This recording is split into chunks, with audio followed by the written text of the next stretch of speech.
Well, good evening, friends. This is the Dad and Lad podcast, and just a dad and his lad talking Notre Dame football. And we have something to talk about tonight.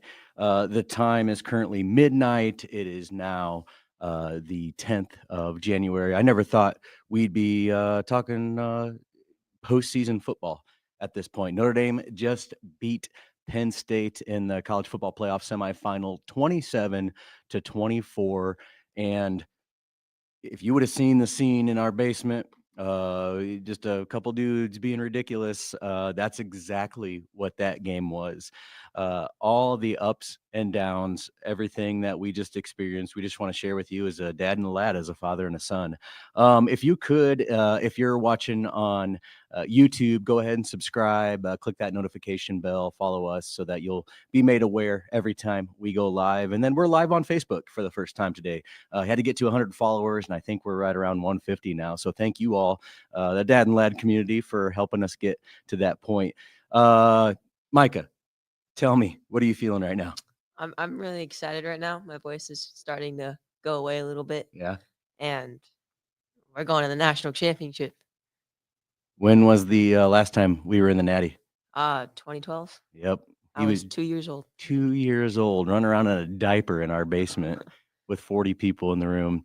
If you're on Facebook, give us a share, share this podcast. Again, we just want to talk about tonight's game, and the whole idea of the Dad and Lad podcast is just what it means to be a father and a son experiencing Notre Dame football together. So we have no script tonight, just so you know. No script, no outline. We got an amazing football game to talk about. We were not expecting, at this point, I was just excited to be here. Talk about September 7th and losing to Northern Illinois. And anytime we lose, Micah, the drive home from the stadium to our It's house, very quiet. it is silent. And that was exactly what we experienced on September 7th. And everybody was questioning, what are we doing? Do we have the right coach? Did we make a mistake going to the portal to get Riley Leonard? And by golly, I guess we're in the right spot, huh? hmm Oh my gosh. Um, so let's get into the game. Just before we do that, if you guys want to ask questions or leave a comment, feel free to do so. We'll try to keep an eye on that. And if you guys have any questions, we'd love to answer those. But let's talk about the way this game kicked off. You know, we were riding high, emotions were high. I am just a little nervous as the game gets started and pacing, and my recliner goes up and down depending on where we're at in the game. Let's talk about that first quarter. So it was really a slugfest, kind of what we expected out of that first quarter. Two physical football teams going back and forth. Obviously, Penn State got the ball on that first drive and punted. They were playing a little conservative, I think, out of the gate, just to kind of get a feel for the game. And then the offense responded the same way. Had to get a feel for the game. Um, I, I just that first quarter, we looked slow. I was questioning if we were gonna actually wake up and Yeah, stuff. I wondered if we just that was it. We ran out of gas. We just didn't have enough. I think about the Louisville game last year on the road. We had just played 4 or 5 straight road game or straight Night night games. games, and we just didn't have anything left in the tank. And I thought after watching that first quarter that was going to be our story for the night. Mm. On the other hand, um, Penn State came out swinging after that first drive. I don't have the game notes in front of me, so I'm just kind of going by memory right now. We weren't planning on doing this, but we're here now. So, um, uh, Penn State scored I on think I that had a next. field goal. I got a field It was goal. three Yeah. nothing in the first Yep. quarter. We stopped them They had a long drive there, and the Notre Dame defense stepped up, and somebody has always stepped up every single game. So that first quarter, 3-0. Notre Dame comes back. Um, Micah, do you want to share at the completion of the first quarter what your thoughts were? I knew it was gonna be a pretty tough game, and I was still really nervous that, like he said, like they ran out of gas and stuff. And then next quarter, it's still really close. And yeah, that's kind of what I got to say about that quarter. Really So good quarter, though. I was going to pull up the box score real quick to help us out. Again, no script, wasn't planning on doing this, so we're just kind of going with it. So yeah, punt. Riley Leonard throws a interception, and he has been. I wouldn't say it's a attribute of his to be accident prone or interception prone, but we've seen that a few games where that first quarter drive, first few drives, whether it's a tip pass or whether just an errant throw. But Riley Leonard has proved time and time again that he bounces back and he forgets about it. He has a short memory, and as a quarterback, obviously, that's what you have to do. So um, at the end of the second quarter, it's 10-3. And well, let's talk about Well, the injuries. that one drive, Ryan Leonard goes out, concussion protocol, Oh my gosh. and then Steve Angeli comes in. Credit to Steve Angeli. I wanted him to play in mop-up duty this year, but I didn't think he had any business playing at all this season unless there's an injury. Even then, I would go to Kenny Minchie myself, but I'm not Marcus Freeman, and he is, so he makes the good decisions. So we see Leonard go down. We see our left tackle, Anthony Knapp. His knee looked nasty immediately, black and blue, swollen. And then we see Rocco Spindler go down. So all of a sudden, we have, first of all, we're dealing with the flu. And I think of course, I wasn't on the sideline, but we saw Bo Collins on the sideline in uniform. I don't think he got one rep. Didn't play a single snap. I am assuming that he was ailing from the flu that was affecting the locker room. Stepped up big with blocking and stuff. Colsey did. I think he played more in this game than he has all season. And Marcus Freeman has just continually told his players that when it is your time, you need to capitalize. And we are seeing that time and time again. Honestly, when Tosh Baker came in at left tackle, he's not as quick as Anthony Knapp, much bigger. He's 6'8". His reach is much longer compared to Knapp, who's like 6'4". I don't even know if he's 300 pounds yet. But Tosh, he held his own for the whole game. We didn't see a ton of activity coming off the left tackle the rest of the game. Now, Abdul Carter for the Penn State Nittany Lions, who was ailing with a shoulder injury anyway. He was still really good. Oh my gosh, I'll take him on my team any day. He's gonna be a top 10 pick, I would imagine. He's number two on Mel Kiper's board. Yeah. So Emil Wagner on the right side had his hands full tonight. And, when you're going against talent like that, top tier talent, you're going to have some misses. But like I said, when Tosh Baker came in, he held his own. And then Charles Jagusaw comes in out of, he hasn't played all season, Torres Peck in fall practice, and this is his first action that he has seen all season. And by golly, he had some mistakes, but other than that, he played really good. He just had to get his feet underneath him. I think, those first couple drives, again, getting out there, I'm sure his nerves were going 100 miles an hour. Again, Angeli comes in. We know he is a bit of a statue back there, but had some super key passes that kept that drive alive as we got ready to close out the second quarter. We talk about that middle eight. Everybody talks about the middle eight when it comes to Notre Dame and Marcus Freeman. So the 4 minutes ending in the second quarter, and then the 4 minutes coming into the third quarter, they want to make sure we score. And man, after that fumble, I was like, well, that's it. And Abdul Carter was right there, and I think it was Schrouth that was digging in there to get that ball out. And I'm kind of surprised that one went our way. I think that next play was that pass to Jordan Faison. Yes. Over the middle. Yep. That boosted Steve Angeli's confidence by a lot. Yep. Faison stepped up big in key moments. He didn't have a huge stat night, but I think he probably had 3 or 4 receptions all night long, but they were timely and they were for critical yards.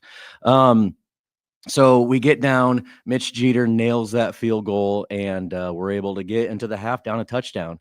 And as we're wrapping up the first half, Riley Leonard's shaking his head, coming off the field. Again, I can't reiterate. I said in the basement, If Leonard can't come back in, we're done. And I still believe that may have been the case. I wasn't expecting Leonard to come back, but he did. Nevertheless, our defense still looked so slow tonight. They are not. We know this. We've seen speed. That defense in the second half was different. Um, There was one play in the first half, and Drew Aller scrambling out to the left side, I think, and Bryce Young just jogging behind him. And Looked like the whole defense was jogging, and Aller is not fast by any means. And he was maybe I was just tired, but he looked like he was barely running too. But again, just questioning: did we use it all up? Did we use it all up against Georgia? And that doesn't seem to be the case. Hey, Lucas, thanks for joining us, man.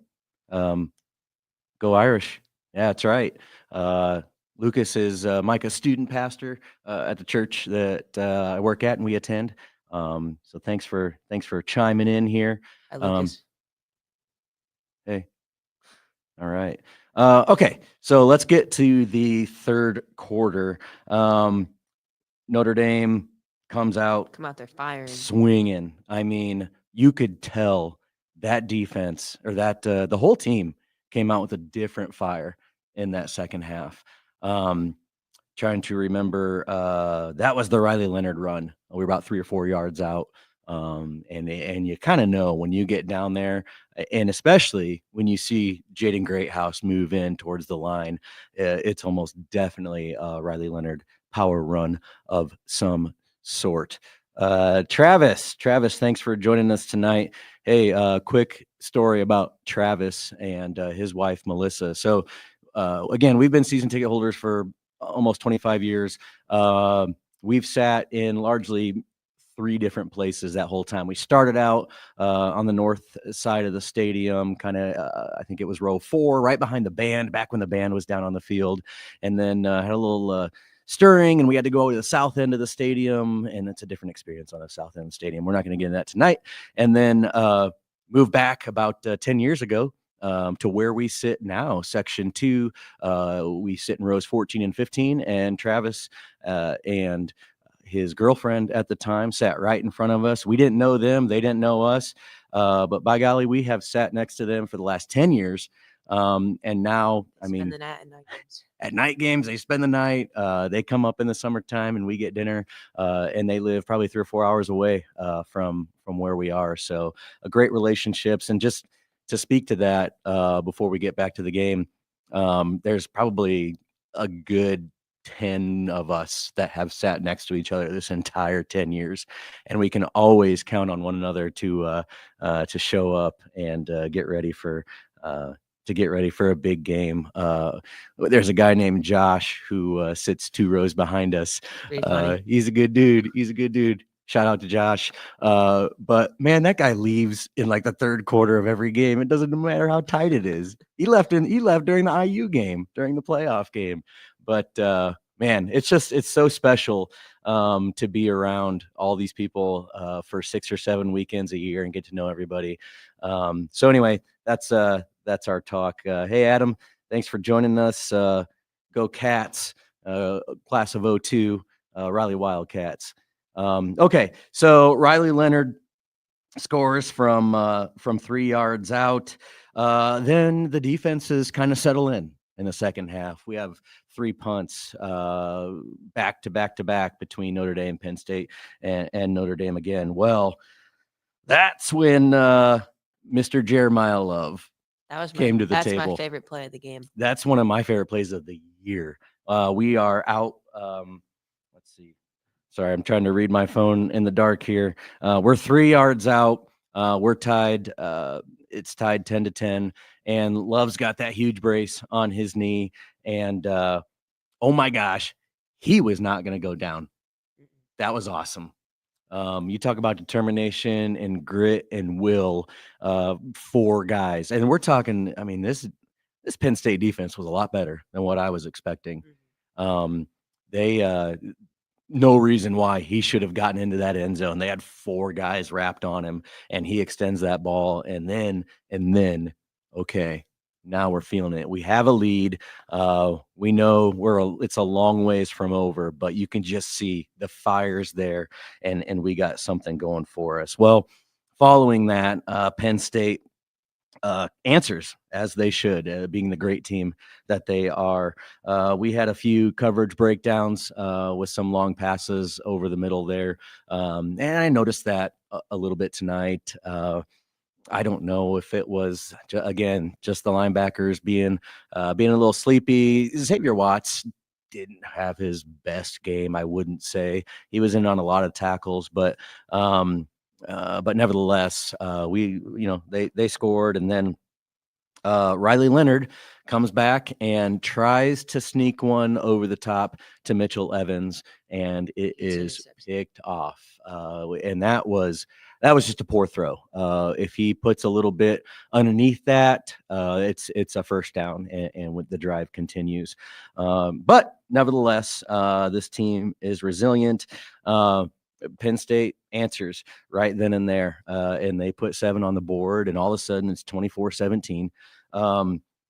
Micah, I've been watching Notre Dame football since I was a little tot. And again, not since I was a little kid have things broken our way. We could say 2012, we had a lot of breaks. We had no business being in that national championship game. That Manti Te'o thing. That messed it all up. Really that messed it all up. Love Manti Te'o, one of the greatest Notre Dame players of all time. But yeah, just everything going against us in that national championship game. But even then, like going into that game, like right there in that first quarter, I remember specifically they were punting to us. And our punt returner, I can't remember who it is off the top of my head, absolutely got mauled. And there was no flag. And right then and there, you could just see that, everything was deflated, and we were just trying to make things respectable, and it wasn't very respectable. But by gosh, this year's been different. Mm-hmm. You just know somebody's going to step up, and that's what the great teams have always done in the past. Somebody has stepped up. Do you remember a time before this year of somebody stepping up, making a big play? Well, when they went to Ian Book in 2018. Yeah. That first season. Was it Wake Forest? Yep. They benched Brandon Williams. Yeah, that was coming. And Ian Book was a great Notre Dame quarterback, a great game manager, and did his best. I think of recently Kyron Williams came up with a lot of big runs. Audric Estime last year. I mean, count the times like we needed yards, and he'd get them for us. But man, before that, I remember back in that 2002 season, Tyrone Willingham's first year, Shane Walton, cornerback Shane Walton, soccer player Shane Walton.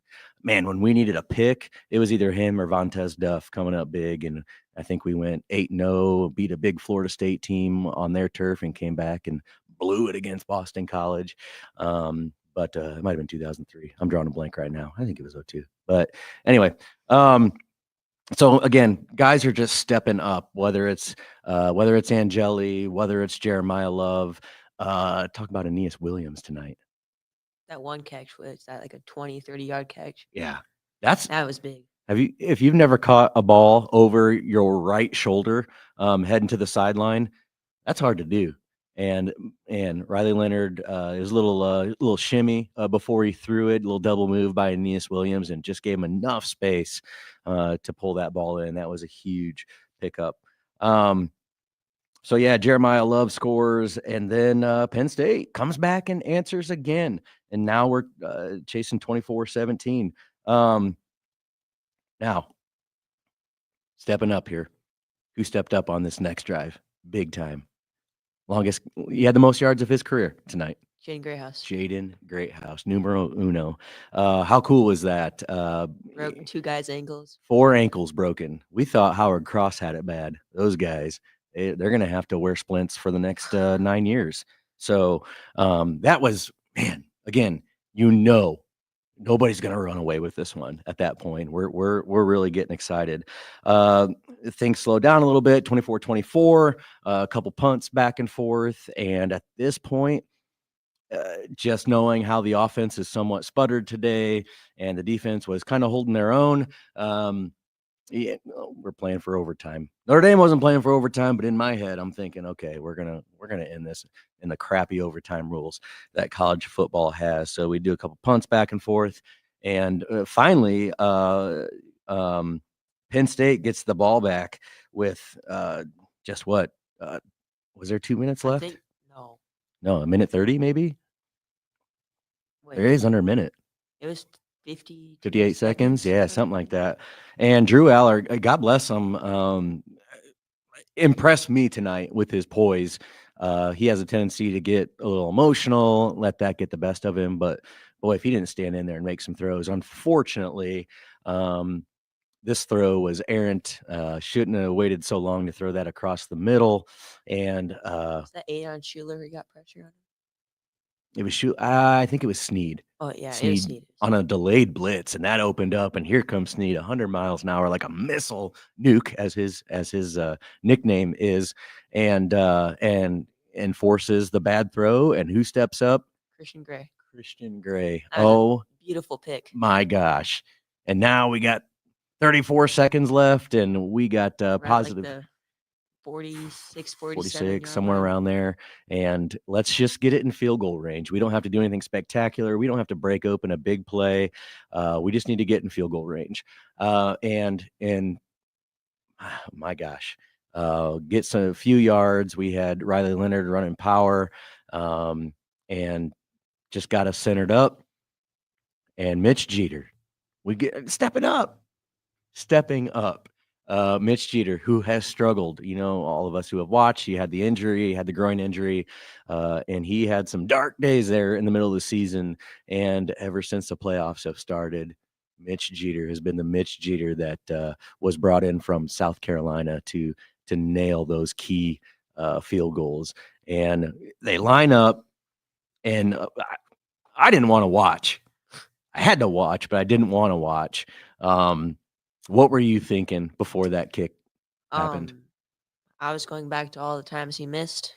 I'm thinking about all the blocks that happened against NIU, the 62-yard and like the 40-yard field goal or something. Yep. And then the injuries coming back to him, going to a guy who's never really kicked field goals before, and then back to Mitch Jeter in the playoffs. And Money Mitch. Yeah. Money Mitch. And that ball, if it didn't, I thought he missed it. Like a curveball. It was heading right, and it just came back left just a little bit and dropped in there. And oh my gosh, 8 seconds left. And this is actually going to happen. This is going to happen. And, with 8 seconds left, they get the quick completion for maybe 15 yards or so. And then it's just a matter of throwing it around, trying to get a miracle.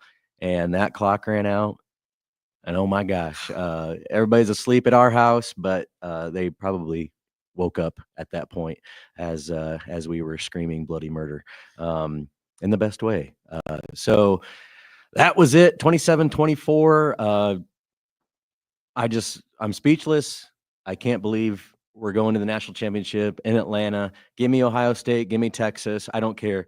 This team can go neck and neck with either of them, go neck and neck with any team in the country. Just the resolve that this team has and the way they play for one another and the way they play for Coach Freeman and the university. They talk about culture wins, and that was another culture win. Micah, what are you thinking? What's next? What do we do now? I can't sleep tonight. We're going to the national championship. That we are. That's all I can think.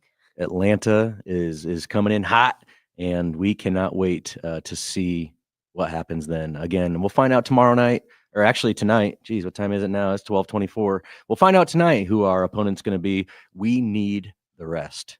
Oh my gosh, do we need the rest? We know Knapp's not going to be back. That wasn't looking good. Spindler, I was thinking that might be an ankle.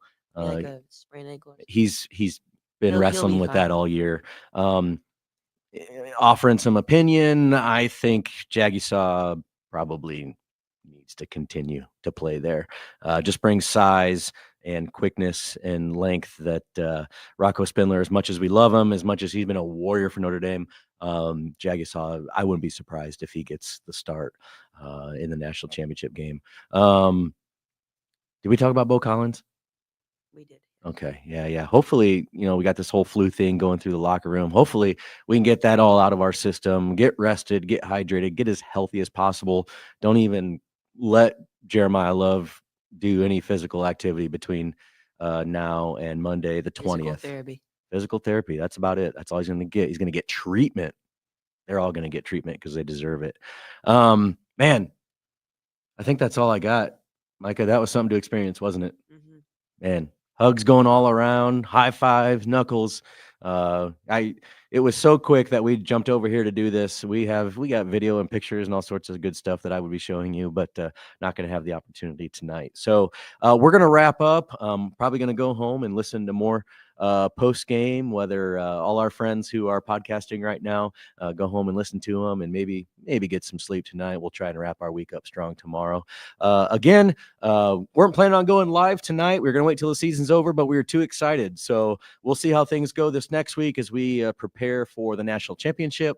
And maybe we'll jump on again before then, definitely after. Again, got a whole off-season schedule of content to go through. And again, just to share kind of what it's like to experience Notre Dame football between a father and a son. So with that being said, I'm the dad. And I'm the lad. And this is the Dad and Lad podcast.